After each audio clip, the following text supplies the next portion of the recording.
Whose taillights are you following? That's the question every recovering alcoholic should be asking themselves. Whose taillights are you following? Who are you listening to? Who are you watching?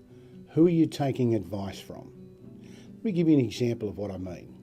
If you were going to climb Mount Everest and you had two options to seek out information about the climb that you were going to embark on. The first option was from a professor who had written a book on it, who had done all the studies and research, but had never climbed the mountain. The second option was from a person who had actually climbed the mountain. They were your only two choices to seek out information about what you should and shouldn't do when you climb Mount Everest. Which one would you choose? I know which one I'd choose. I'd choose the person who actually climbed the mountain. I have a saying, pioneers finish up with arrows in their back. If you want to get to the other side of the forest and you've got a machete in your hand or a path over on your right, you can cut through the forest with the machete, hard work, full of danger. Or you can go to the path that people have trodden before you and gone before you and follow that path. Easy, simple. So it's very important to choose your mentors, and if you are in AA or the 12-step model, your sponsors. I well remember when I made this decision. It was 1984. I was in prison at Bendigo, which was a medium security prison in Melbourne, and I went to a meeting.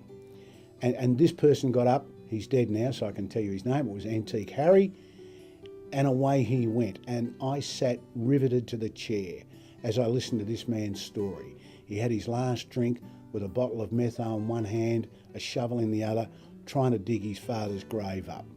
And I'm looking at him, and he's dressed in a suit, and he sounds totally with it, and he just lived a fantastic life, got his family back, his business back, and he was very motivating and inspiring.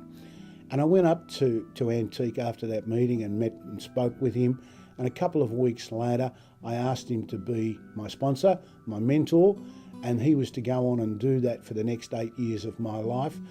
And it was singularly the smartest thing I ever did, because he showed me the potholes. He showed me where the danger was.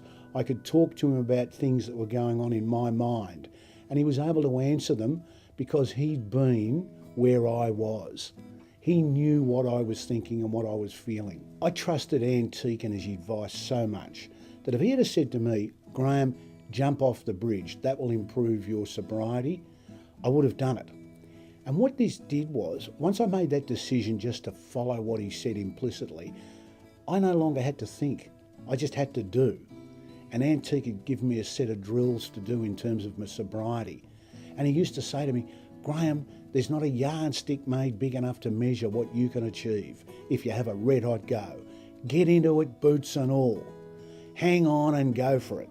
This is the option that I wanted to take because I wanted to live my life. I wanted to look like he looked. I wanted to get a business back like he had.